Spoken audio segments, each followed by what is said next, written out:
Hello everyone, this is Sangeeta and you are watching Chemistry K Basic Funding. In the previous lesson of the electrochemistry, we discussed about the electrochemical cell. In that, we saw that there are two types of electrochemical cell. One is the galvanic cell, another is the electrolytic cell.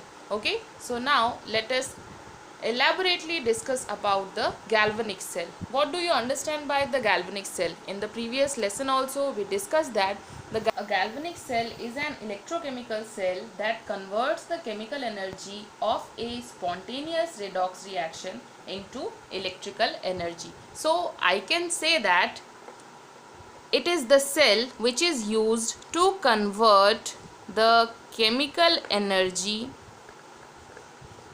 to electrical energy.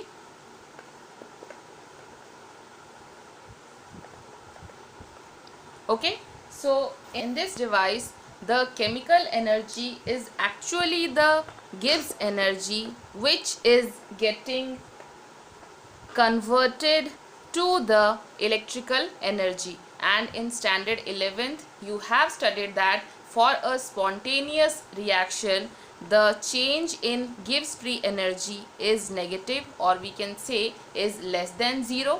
Okay, so the Gibbs energy which is getting converted to the electrical energy may be used for running a motor or many of the electrical gadgets like that of the fan, heater, etc.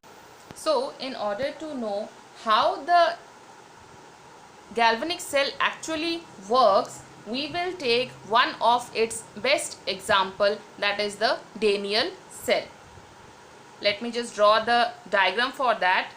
This is the diagram for the Daniell cell. Okay, what kind of redox reaction is taking place in the Daniell cell? Let us just see. Here the zinc is getting oxidized whereas the copper is getting reduced.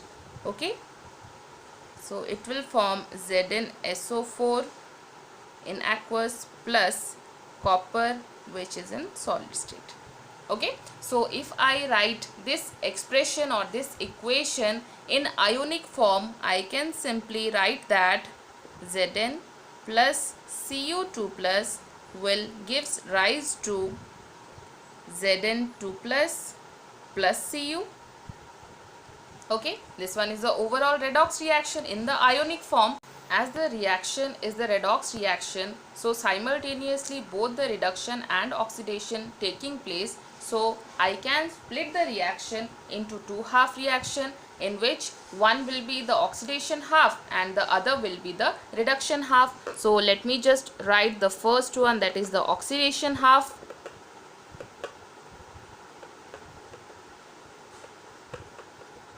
As from the reaction we can see that the zinc is getting oxidized, that means the oxidation half reaction contains, on losing, we can say the zinc on losing 2 electron will oxidize to Zn2 plus ion, whereas the reduction half will be contain the reduction of the copper after gaining 2 electrons. So it will gain 2 electrons and will get converted to Cu. So these are the two half reactions of the Daniell cell. Now let us know something more about the Daniell cell, how it works. So for that let us just discuss about this diagram, the basic diagram of the Daniell cell. Here the zinc electrode is dipped in the zinc sulfate, whereas the copper electrode is dipped in the copper sulfate solution, and both the electrodes are connected with each other through the connecting wires, and whereas both the solutions, or we can say the electrolytic solutions, are connected with each other through the salt bridge. Okay, now a question may arise in your mind, ma'am, what is salt bridge and what is its function in this Daniell cell? A salt bridge is actually a U-shaped tube which contain inert electrolyte, concentrated inert electrolyte like KCl, KNO3, K2SO4, etc., now you will ask, or you can say that, ma'am, why the inert electrolyte we are taking? Because the ions of the inert electrolyte will not take part in the redox reaction, and also it will not react with the electrolytes in which it is dipped. That is why we are taking the inert electrolyte. Now let us just see the function. What is the function of the salt bridge in this cell, particular the Daniell? The main function of the salt bridge is to complete the electrical circuit by allowing the number of ions from one solution to the another without actually mixing the two solutions. One more function is there, it also maintain the electrical neutrality of both the half cells. Okay, so now let us discuss some important points regarding this cell, how it actually works. So in this, the zinc electrode, as we saw that from the reaction also, zinc electrode, or we can say the zinc is getting oxidized. So what is actually happening? The zinc, on oxidation, it will lose from the zinc electrode, the zinc will lose 2 electrons and will go to the electrolytic solution in the form of Zn2 plus ions, and it will 2 electrons will be there in the electrode. So that electrons will, through the connecting wires, will go towards the cathode, where the cathode contain the copper electrode. In the cathode side, copper electrode is there. In the electrolytic solution, Cu2 plus ion from the CuSO4, obviously the Cu2 plus ions are there present in the solution. They can just gain those 2 electrons and will get deposited on the copper electrode as Cu. So we can say, in one side the oxidation is taking place after losing 2 electrons, and those 2 electrons is gained by the Cu2 plus ion and it get deposited on the copper electrode. Okay, so we can simply say that on the zinc side oxidation is taking place. That means the anode side, just keep in mind one thing, that always the oxidation will take place at the anode side and the reduction will take place at the cathode side.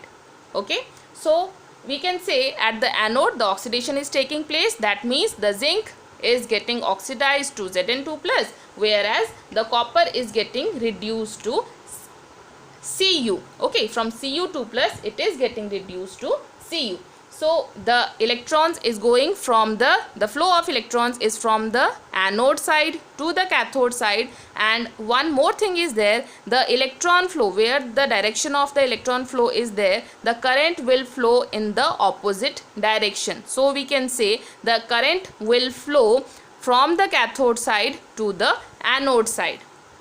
As the electrons are flowing from the anode towards the cathode, so we can say that anode is negatively charged, whereas cathode is positively charged. So the oxidation of zinc into the ions produces excess amount of the Zn2 plus ion within the left beaker.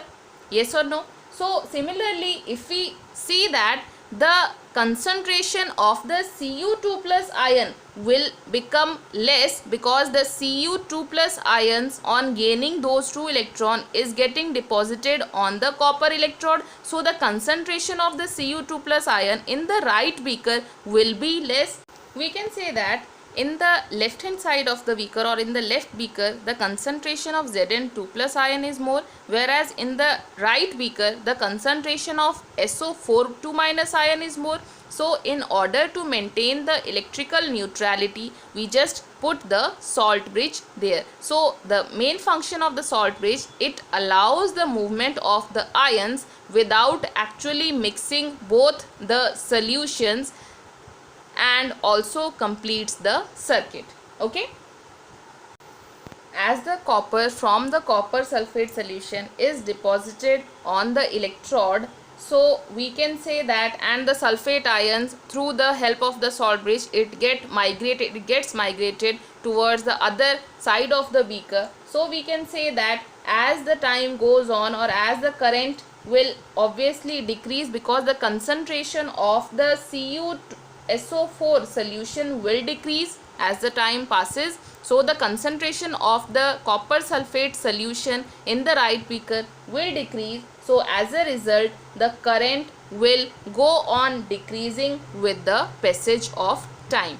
Okay. So as a result, the weight, we can say that the weight of the copper electrode will increase, while the weight of the zinc electrode, because zinc on losing two electrons, it will go or dissolved in the solution. So the weight of the zinc electrode will obviously decrease as the time goes on, because oxidation is taking place in this side, that means in the left hand side, and the reduction is taking place in the right hand side. The copper electrode in which the reduction is taking place, we call it as the reduction half cell.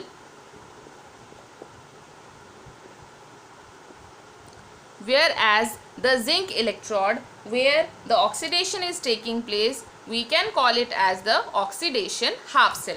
In general, we can say that each half cell consists of a metallic electrode which is dipped into an electrolyte, and the two half cell are connected with each other through the connecting wire, and the electrolytic solutions of the two half cell are connected internally through the salt bridge. So at each electrode and electrolyte interface, there is a tendency of metal ions from the solution to get deposited on the metal electrode, trying to make it positively charged, whereas simultaneously there are metal atoms also of the electrode which loses, they have the tendency to go into the solution after losing two electron and leave behind the two electrons. Here in this case the two electrons are there, leave behind the electrons at the electrode and trying to make it negatively charged. So in that case a potential difference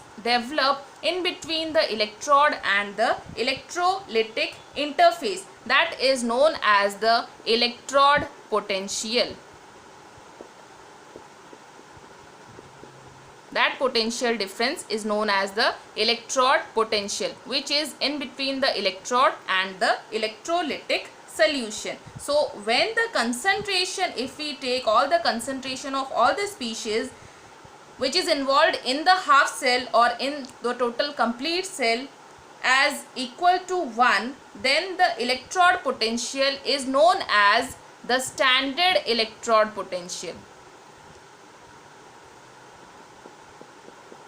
That will be known as the standard electrode potential. So we can say that we just write the E electrode potential as E, and the standard electrode potential or any half cell if we take, we will just discuss about that later. So that will be E naught.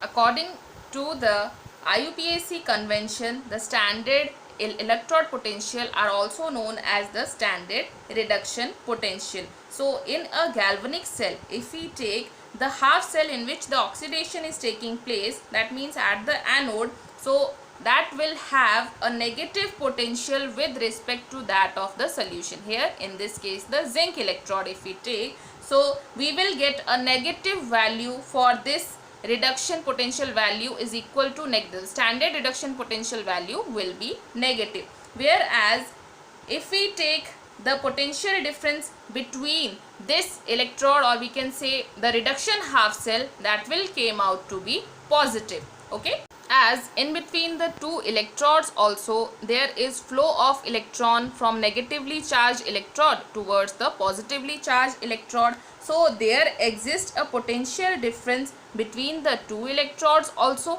because the negatively charged, the electrons will go from the negatively charged electrode towards the positively charged electrode. So that potential difference is known as, which is in between the two electrodes, the potential difference which arise in between the two electrodes of the cell is known as the cell potential. That term is known as the cell potential.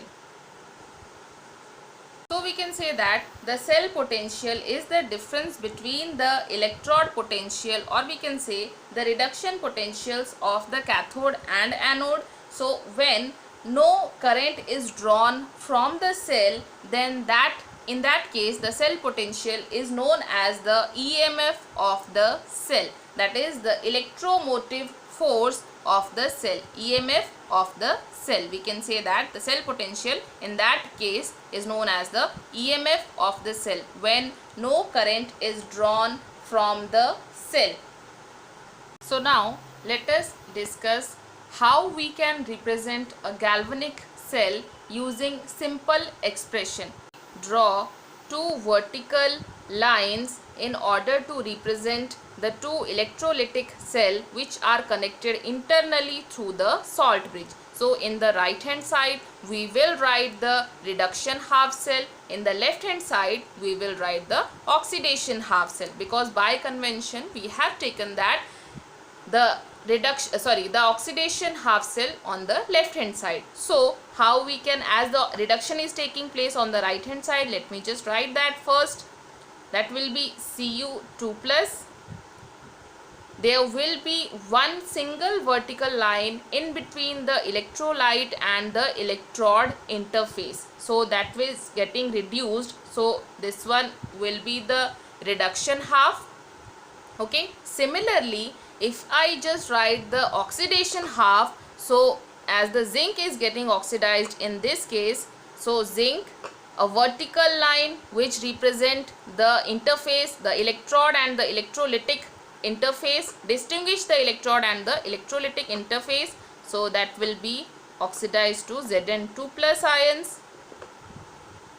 Okay, so I can write this. So now in order to find the cell potential, so I can write, by convention it is found that the cell potential is equal to the reduction half, the electrode potential, or we can say the reduction potential of the reduction half minus the oxidation half. So I can write the E cell will be equal to E right where the reduction is taking place and E left where the oxidation is taking place. Okay, so if I take one cell reaction as Cu is getting oxidized when it reacts with Ag plus, it will give you Cu2 plus, which is in aqueous state, plus Ag, which will be in the solid state. Okay, so what would be the cell representation then? That will be equal to, we can say, or that will be become like this, Ag plus, because the reduction is taking place in this case. Okay, it is converting from Ag plus to Ag, plus sign is in between this. So Ag plus to Ag, so I can write as Ag plus is getting reduced from the aqueous to in between the electrolyte and the electrode. I will draw one vertical line, so it is getting reduced, and whereas the copper is getting oxidized from Cu to Cu2 plus, which is in the aqueous state, isn't it?